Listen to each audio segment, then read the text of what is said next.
Hello, everybody. Welcome to Shred's Takes. I'm Mike Shredder. I'm joined by family friends of mine, Kevin Beatty and Collin Beatty. So, for those who don't know how I know them, I've been family friends with them since I've been very young, just from like the summer and stuff like that. But Kevin is a senior for the Providence men's lacrosse team, and Collin is a sophomore at Washington Lee, plays for the men's lacrosse team down there. Today's episode is going to be a preview of both their seasons. I haven't done a lacrosse preview really on this podcast. So I'm excited to have both of them on. So, fellas, thank you so much for joining the pod. I'm excited to have you guys on today. Of Yeah. course. Thank you for having us. Absolutely. So let's start with the first question, which is just talk about the preseason a little bit. I know you guys have probably started getting into practices now and thinking about scrimmages, but just talking about like the fall up until now, the preseason period. How's it been? What excites you kind of about what you've seen in the preseason? So I think Colin would probably say this something similar, but for at least Division One, you kind of see the fall as like kind of a team building phase. I mean, there's not much evaluation done, but there is evaluation, but it's more so get all the freshmen in, get all the transfers in, and kind of just build the team together. Yeah, I'd say similar. It's also a little bit different with D3 because we do have a number of kids that go abroad. So you kind of can't work with all your players in the fall. Um, and another thing I kind of want to touch on is that the D3, I don't know, Michael, if you're being a formal D3 athlete, but they actually changed the off season this year. Um, so it used to be 4 weeks. So it was 4 weeks my freshman year. Then it turned to 6 weeks this year. So that was kind of an adjustment. I mean, I kind of liked it because they just rolled two of those weeks to kind of now. So our preseason in the winter when we get back started a lot earlier. But yeah, I think similar to Kevin, it's tough to without games in the off season to kind of have that constant competitive nature. So I think it is just kind of bringing the team together, getting all the new guys together, especially like the freshmen. So, Kevin, you're a senior now. Look how time has flown. Excuse me. So, talk a little bit about just being a senior. Having to step into a sense. Even regardless of what statue you are, leadership wise or stature. Excuse me. I think that like leadership's obviously incredibly important as a senior because you're in a sense a role model for the younger guys. Talk a little bit about that. Stepping into that role of being a leader and just what it means to be a senior and all that different stuff.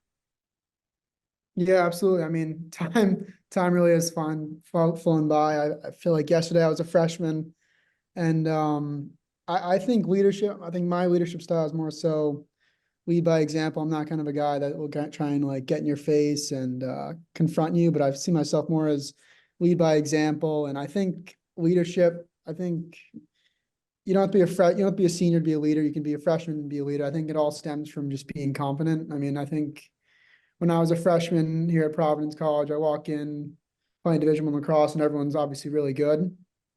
And I think the biggest thing I try and instill in the freshmen that are here now is just be confident and know that you belong. So that's something I try and instill in them. And if they mess up during a play or they have a bad practice, I try and just pull them aside and say, "Hey, I've had 100 bad practices here. I've been doing this for 4 years. It's really nothing big. I think you just gotta kind of have a mindset of next play, next practice kind of mentality." So, Colin, for you, to talk a little bit about the experience, you guys went to the Elite Eight last year in your freshman year, and talk a little bit about just kind of the experience of learning through that success, but taking that a step further in your sophomore year. And again, as a sophomore, you have to kind of lead too because you had the experience of being there last year. So, talk a little bit about just like that experience from a year ago and how that has helped you in a sense going into your sophomore year. Yeah. I mean, obviously last year, like just about every experience, every game, everything's new, so you don't really know what's coming your way.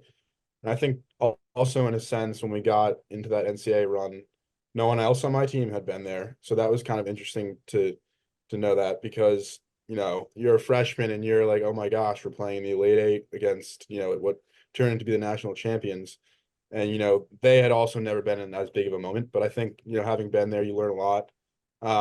Just about like Kevin said, it goes back to confidence, kind of being confident in that moment that you're capable of doing, being in that game, playing well. I think kind of like you said, rolling forward to this season, it's kind of just a lot less to think about. You just know, you kind of know how the season's going to progress, how the off season's going to progress, and you just know what's kind of coming at you. And I think it just allows you to just play rather than think as much.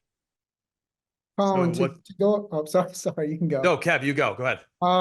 Would you say, Colin, I think I like to kind of hint on this theme of confidence. Would you say you were more nervous in your first high school game or your first college game? Because I have a unique answer to that. Maybe will you have something similar to it? What would you say? Um, yeah, I would say I mean, it's tough to answer, but I think high school, in terms of where we played in high school, kind of prepared us well for some of the bigger games because I mean, I don't know how it speaks for like Kevin, but it's D3 lacrosse and there's not like tons of people at your games, but we were kind of fortunate in high school where high school is, there's a big draw, there's a ton of people at the game, and you kind of get nervous for that sometimes. You make a mistake or whatnot, and kind of thinks, being some of the games I played in high school gave me a lot of confidence for the games I played in college because I could walk out and be like, I've played in big moments. I've done stuff like this before. Yeah, and I would say when I was first varsity high school game, I was shaking in my boots to go into the game. I was nervous. I didn't know what to do because I didn't have any prior experience to that. But when I turned to when I was a freshman here at Providence, I get told on a Thursday, there's an injury that went down and a sickness that went down, and I was told on a Thursday that I was going to be playing against Denver, who was at the time I think like the number 5 team in the country, and I was told I would be playing, and I was like, oh my God, I'm gonna be so nervous. We're flying out to Denver on Friday morning, and we're playing on Saturday, and I'm gonna be guarding a first team All-American, and I was like, oh my gosh. And as soon as I stepped on the field, I wasn't nervous. And I think that it all comes from that preparation and, hey, I've been here before and I've had this prior experience. So I think that really helped me. And it was very surprising for me too. I didn't think I would be that confident in that moment, but I was. So that's gonna a good segue. Talk about then playing for Summit, and because that's a lacrosse powerhouse for those who don't know in New Jersey. Like a Ridgewood, like a Del Barton, like those types of Mountain Lakes, for example, right? But playing at Summit, you're obviously playing for a great coach and you're playing against great competition. Talk about that in terms of just growing up in that atmosphere where you're playing against high level competition from when you're very young. It's not just in high school and just kind of that whole overall experience. You guys talked about how it prepared you, but just talking about that, just up that experience with playing Summit lacrosse. Yeah, I guess I can go first. I mean, I think me and Kevin have shared stories about this, and having had Coach Davidson, we felt very prepared, I guess. You come to college and there's kids from all over the place, kids from all backgrounds and all different teams. And I think, we were just you have these practices and you realize how lucky and how good of a Coach Davidson was in high school and how well he prepared us for a lot of what we faced. I think Kevin has shared similar stories with me. And I think just to build off of that, what kind of helped me in high school was that, and I think Colin probably say the same thing, and in a humble opinion, we weren't the best players on our high school team, and you come to college, and I think some of the freshmen come in, and they've been told they're the best all the time. That wasn't really the case for me. I knew I wasn't the best on my high school team, and I certainly am not the best in my college team. So I think that was high school was a very humbling experience, and then coming to college was an even more humbling experience.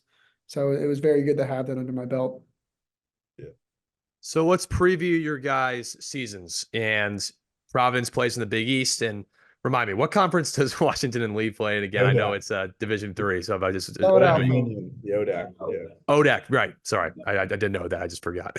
So to talk about again, like previewing your seasons, maybe like just like some of the big scrimmages you guys had to start the year, who your opening game is against, if you guys know that already. I'm assuming you do. Yeah. So Yeah. just talk about that a little bit and just kind of like what you're looking to get out of this year, hopefully. Yeah, so I probably should have covered this earlier, but during the fall we scrimmaged Syracuse, which was a good. I thought it was like it's a very tough scrimmage. They're a great team. They're in the ACC. They compete for ACC and national and ACC championship and national championships every year, and they got some of the best talent in the country. And I think that was a great preparation for us in the fall. And then kind of segueing into the spring. just on Saturday, we scrimmaged UVM up in New Hampshire at a neutral site, and this upcoming Saturday, we are scrimmaging UMass. So those would be good, preparation, kind of get all the flaws out of the system, and then first game of the season is against Holy Cross, February 4th here at, it's actually up at Holy Cross. It's probably gonna be very cold. That's kind of one thing you have to deal with playing across in New England in February. Is just the cold, and it's not fun. You can barely feel your stick, but it's definitely put some hair on your chest, I would say. And then kind of previewing into the rest of the schedule for the rest of the year. Some of the big out of conference matchups are the St. Joe's, Harvard, and then you got the Ocean State Cup here in Providence, which is played between us, Providence. And we also play Brown and then Bryant, and the winner of those games wins the Ocean State Cup. They actually have a trophy for it and everything. And then looking into the Big East schedule, I mean, I think every team is really strong in the Big East. You got your perennial powerhouses like Denver and Georgetown, and you got Villanova and Marquette, who are always strong, and then St. John's, we beat them in overtime last year. So there's no cupcake team in the Big East, and every week you got to bring it. Yeah, I guess shifting to my schedule. So I guess we'll start with the fall scrimmages like Kevin did. We scrimmage VMI and then Hood College. And VMI, for those who do not know, is just right next door. So we actually just walk over to the scrimmage. And VMI is D1, so they're lower level D1, but I think it's always good competition. Then this upcoming weekend we have St. Mary's of Maryland, who no one really knows much about. At least I don't. And then a week from this Saturday, we actually go down to UNC and scrimmage UNC and Drexel, which should be fun. So definitely a big step up comparison in weekends this weekend versus next weekend. But we did last year, we also scrimmaged Richmond in a similar scenario. So should be fun, expecting to be playing some good talent, but I think that's, where you kind of want to be to, judge yourself. Then looking forward, the conference schedule is I would say it's very kind of, it's heavy, top heavy, and then there's kind of some teams that really fall off in the ODAC, but like the big ODAC rival is Lynchburg. That's who we beat last year in the conference final. And then we also have there's a big D3 lacrosse event called the Mustang Classic. This is like a part of the or non-conference schedule. Bunch of D3 teams come together at Stevenson. I think it's sometime late February, and have a tournament one weekend, like round robin. And so we're playing RIT and Stevenson, and I guess I'm excited because that's kind of like a big thing for D3 lacrosse. That's like, if you're a team in that's kind of, notable. But it's 2 games back, there's game Friday night and a game Saturday night, I think. So it's a lot, it's a lot of lacrosse in 2 days. But yeah, that's kind of looking forward at the season. Colin, how would you describe the difference between playing a team like Richmond or you'll probably see this against UNC and Drexel next week, but how would you say the difference is between playing a team like Richmond, VMI, and UNC versus playing, I don't know, Lynchburg or someone else in the ODAC or someone else in D3? What's the difference for you? Yeah, I'll say, my biggest takeaway from playing Richmond last year was that I wasn't necessarily like shocked by how athletic or bigger than they were than us. I think there was a slight advantage there, but I think just the most drastic thing is they don't make as many mistakes. They don't drop as many passes. Kind of, that comes with, I think, just the more practice hours that Division I has. They don't make mistakes, because if they do, then I think other teams at D1 capitalize off of that.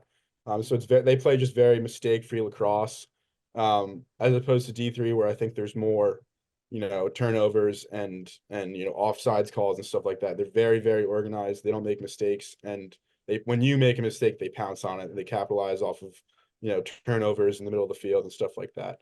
So yeah, I guess just D1 was just they know what they're doing and they execute it well versus D3, which is where I think they they kind of just it's just I mean it's there's I don't think there's a huge jump. I think it's just that D1 Yeah, is and more there organized. isn't really. I mean, there's a bunch of transfer portals crazy right now. You've seen even one of your teammates transfer to Rutgers last year. Yeah.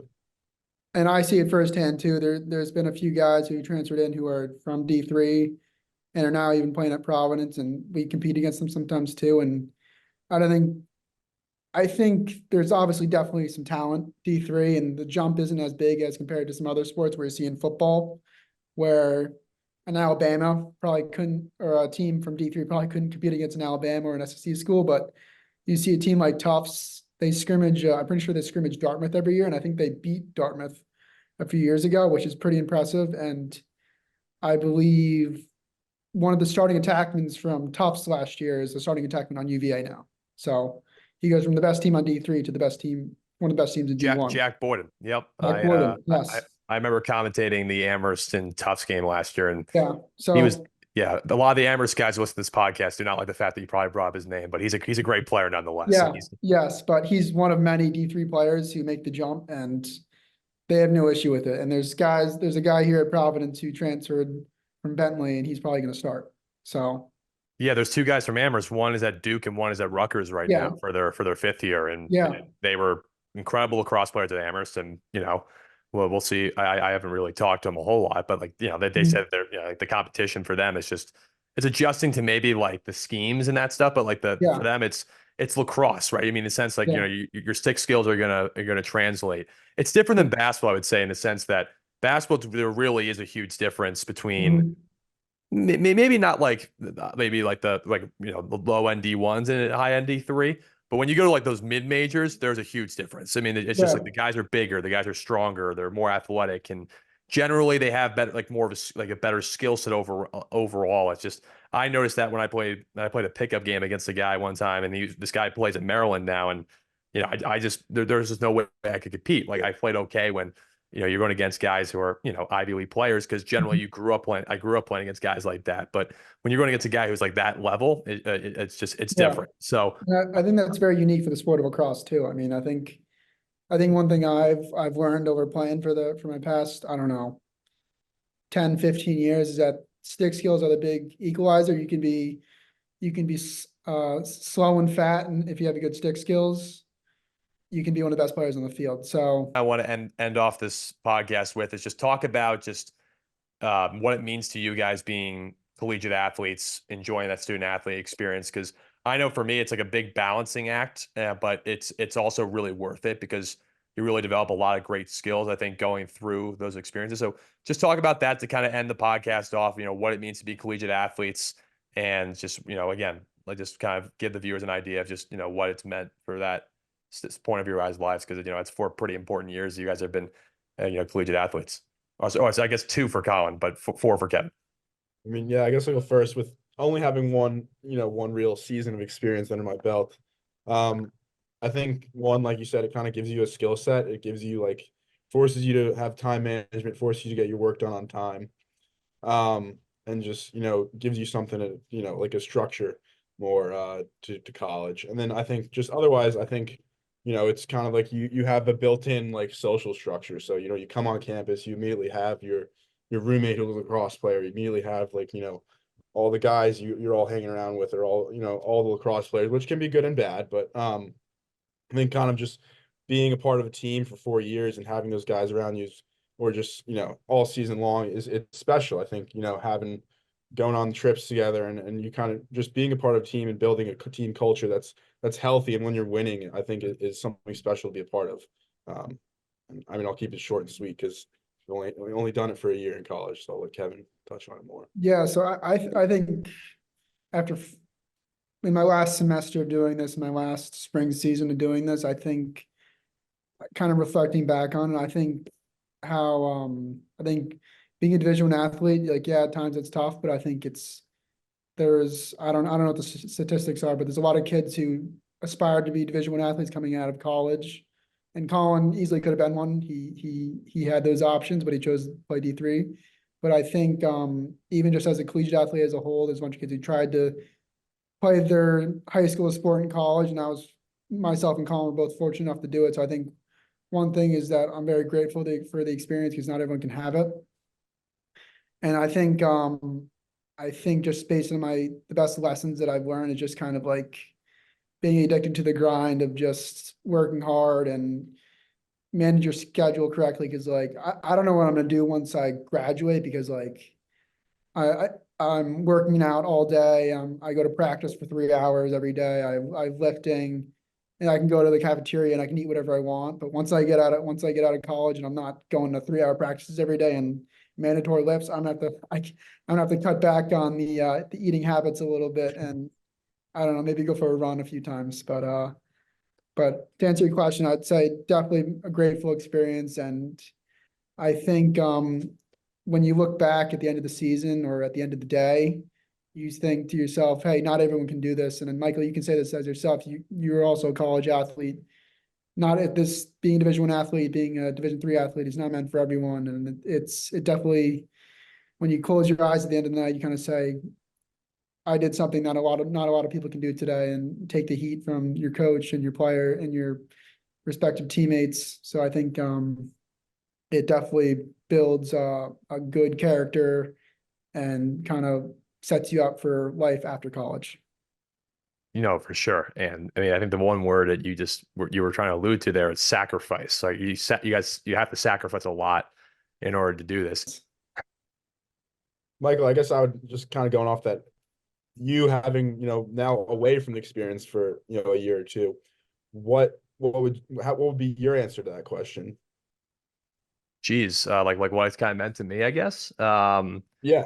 I mean, it's funny. It was only a couple months ago, and then like it feels so long ago that I was playing collegiate sports. I mean, it was a year ago, basically, like a month from this February. It will be basically a year since my last game playing college basketball. But to put it in a short way, because I know we only have a few minutes here.